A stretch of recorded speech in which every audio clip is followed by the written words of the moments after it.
परम श्रद्धेय प्रातः स्मरणीय अर्चनीय वंदनीय समस्त संत चरण रज भक्त वृंद मातृ शक्ति। अभी हम श्रवण कर रहे थे गुरुगम आत्म चीना। क्या सुन रहे थे? गुरुगम आत्म चीना। यहाँ पर आत्मा को जानने के लिए बताया जा रहा है। वैसे देखा जाए तो इस संसार के अंतर्गत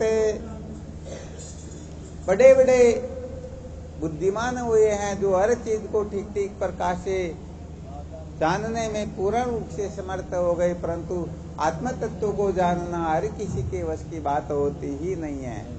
इसीलिए एक सूत्र बड़ा प्रसिद्ध है, आत्मभ्रांति सम रोग नहीं। सब बोलो इसके साथ, आत्मभ्रांति सम रोग नहीं, आत्मभ्रांति सम रोग नहीं। सदगुरु वेद्य सुजान, सद्गुरु वेद्य सुजान। गुरु आज्ञा संपत्ति नहीं, गुरु आज्ञा संपत्ति नहीं। औषध विचार ज्ञान। औषध विचार ज्ञान। इस संसार में यदि सबसे बड़ा कोई रोग है तो वह होता है आत्मभ्रांति। आत्म तत्व के बारे में जो भ्रांति होती है ये जीव मात्र को होती है, क्योंकि आत्मा इतना विलक्षण है कि इनका वर्णन जो शास्त्रों में किया गया है उनको सुन करके लोग इस प्रकार से दिमाग चकरा जाता है कि वास्तव में कहे तो क्या कहे। इस आत्म तत्व के लिए भगवान कृष्ण 13वें अध्याय के 12वें श्लोक में कहते हैं तो आत्म तत्व न तो सत कहा जाता है न असत कहा जाता है। अरे भाई, यदि उसको सत न कहे तो असत कह सकते हैं, अथवा असत नहीं कहते तो उसको सत कह सकते हैं। अब न वह सत होता है न असत होता है तो बताओ कैसे वर्णन करेंगे उसका। 9वें अध्याय के 19वें श्लोक में कह दिया, सद सच्चा हम अर्जुन, हे अर्जुन सत भी आत्मा है और असत भी आत्मा है। और 11वें अध्याय के 37वें श्लोक में बता दिया तो आत्मा तत्व जो है सत असत से भी परे हैं। अब विचार करके देखो इसको कैसे किस प्रकार से समझा जाए। पंखे के नीचे यही होगा। तो ये आत्म तत्व जो है ना इतना विलक्षण है, इस प्रकार का है। रख दो इसको एक बार, बाद में कर लेना।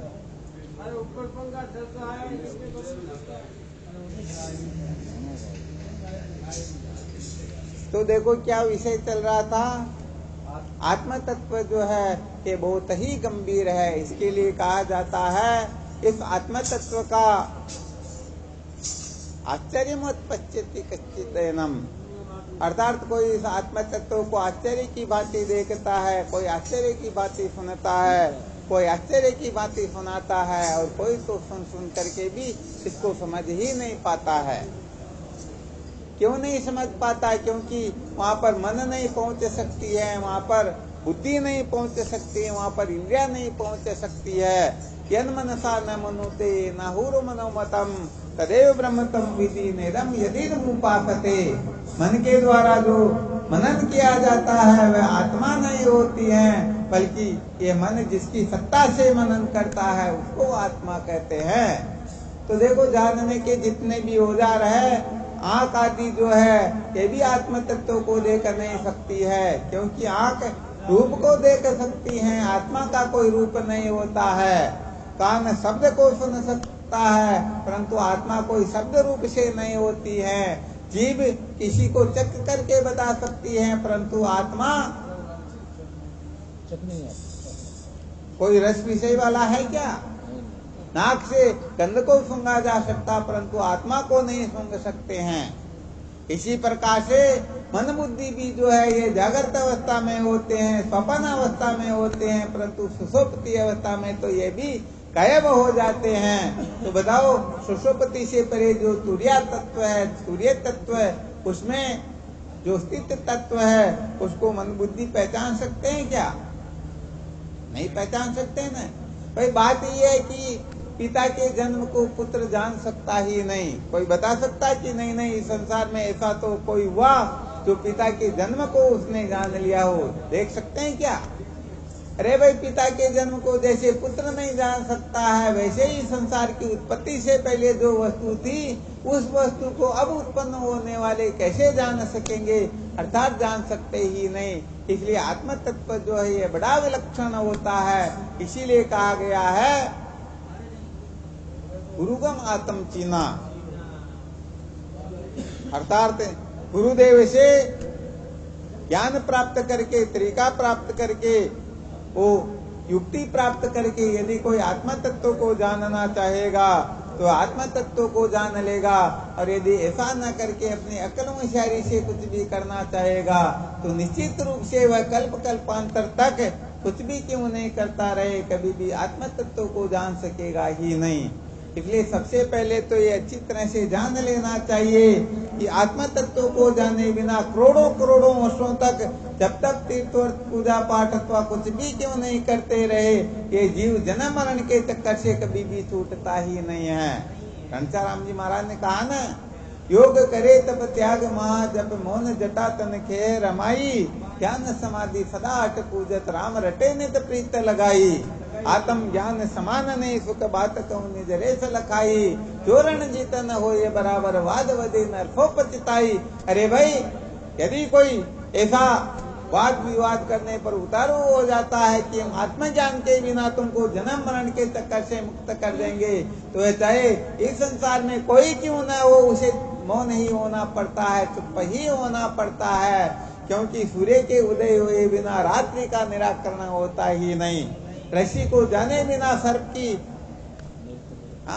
का निराकरण होता ही नहीं। सर्प के दुख से छुटकारा तभी मिल सकता है जब हम ऋषि को ठीक ठीक प्रकार से जान ले। अरे भाई, जिस कारण से दुख हो रहा उस कारण को यदि हम मिटाए नहीं और बाकी दूसरा तीसरा कितना भी कुछ क्यों न करते रहे, कभी भी दुखों का अंत होने वाला वास्तव में है ही नहीं। देखो, एक छोटा सा दृष्टांत संकेत कर देते हैं। ये पंचतंत्र का दृष्टांत है।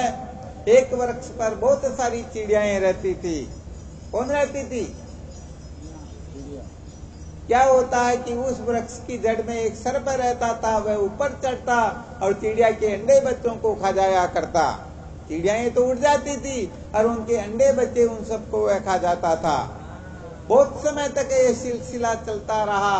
एक दिन चिड़ियाओं ने एकत्रित होकर के मीटिंग की और निर्णय लिया, विचार विमर्श किया, कुछ प्रस्ताव पारित करने के लिए एकत्रित होकर के कहा, देखो भाई, यदि ऐसा सिलसिला चलता रहा तो हमारा वंश ही नष्ट हो जाएगा, तो क्या करना चाहिए? अरे भाई, इस सर्प से अपने को बहुत बड़ा संकट प्राप्त हुआ है।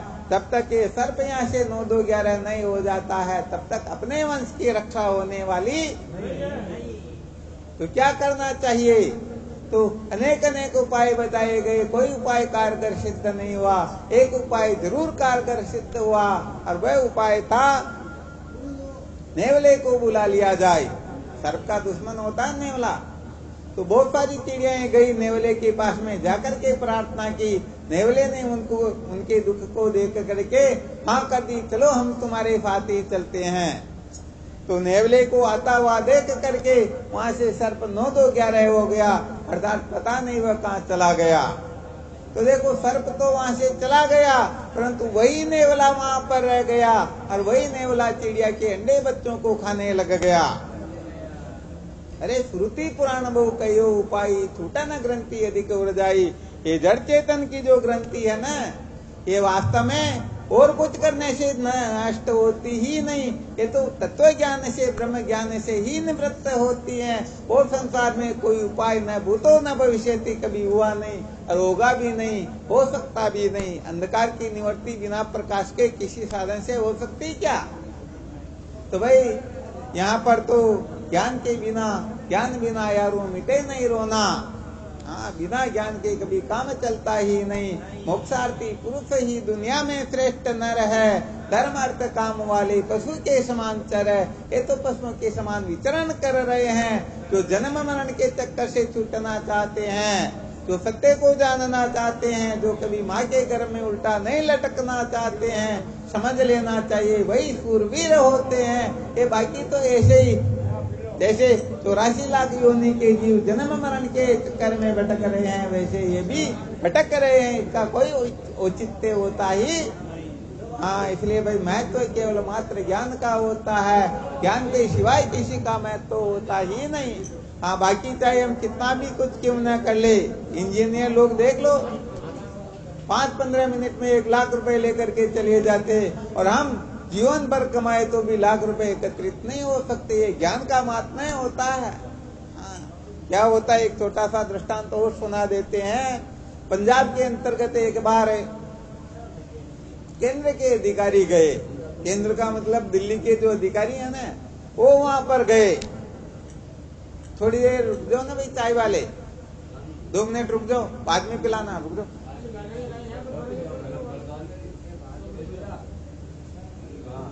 तो क्या होता, 2 मिनट रुक जाओ, केवल 2 मिनट के बाद बता रहे हैं। तो वहां पर जो पंजाब के अधिकारी थे ना, उनके और दिल्ली के अधिकारियों के आपस में झड़प हो गई। और झड़प क्या हुई, पंजाब के अधिकारी कहते देखो आप भी सरकारी नौकर हो और हम भी सरकारी नौकर हैं, आप जितना काम करते हैं उतना काम हम भी करते हैं, आप मनुष्य हो तो हम भी मनुष्य हैं, ऐसे करके बहुत सारी समानताएं हैं, परंतु आपको 25,000 रुपए तनख्वाह मिलती, हमको 5,000 रुपए ही क्यों मिलता है? हमको भी या तो 25 मिलना चाहिए तो आपको भी 5 मिलना चाहिए।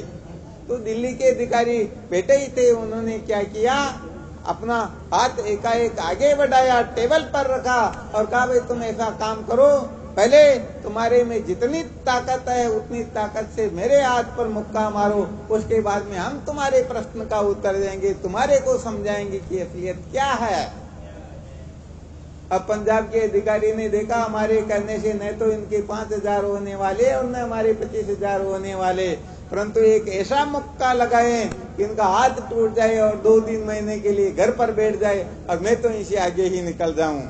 ऐसा सोच करके जैसे ही उसने मुक्का मारा, दिल्ली के अधिकारी ने हाथ खींच लिया, उसका हाथ करे को हो गया।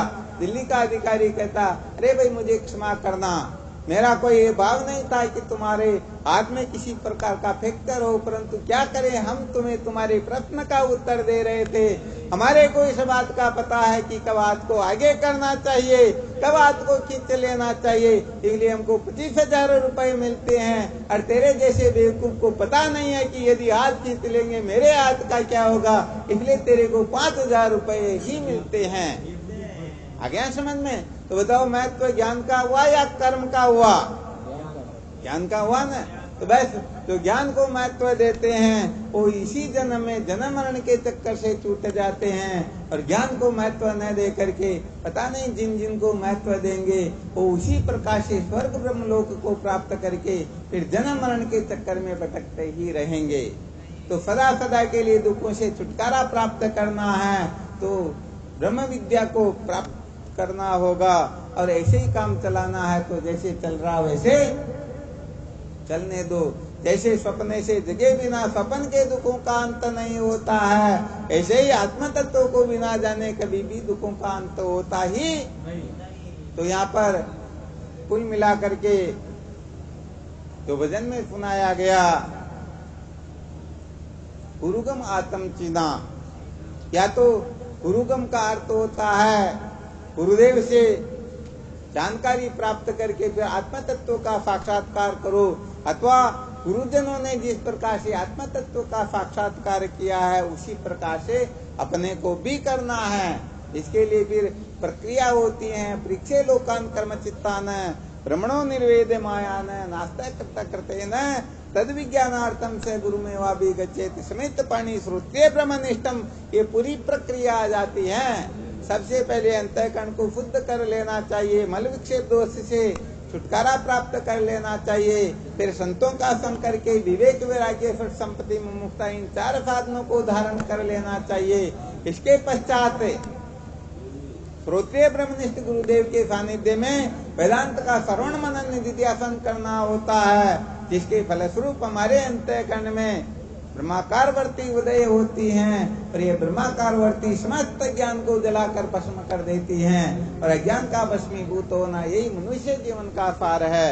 अज्ञान का नष्ट होना, ये आत्म तत्व का एक बोध होता, आत्म साक्षात्कार होता है, आत्मज्ञान होता है।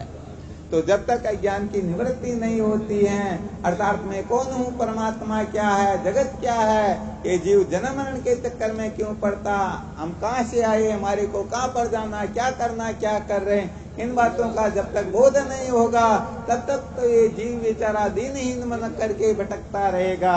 और जिस दिन जान जाएगा सपने से दिख गए तो बताओ दुख है कहाँ पर। तो कुल मिला करके ज्ञान ही जीवन का सार है। इनके हृदय में ज्ञान प्रकट हो गया, संसार में उनके समान कोई दूसरा होता ही नहीं। बोलो सच्चिदानंद गुरुदेव की जय हो।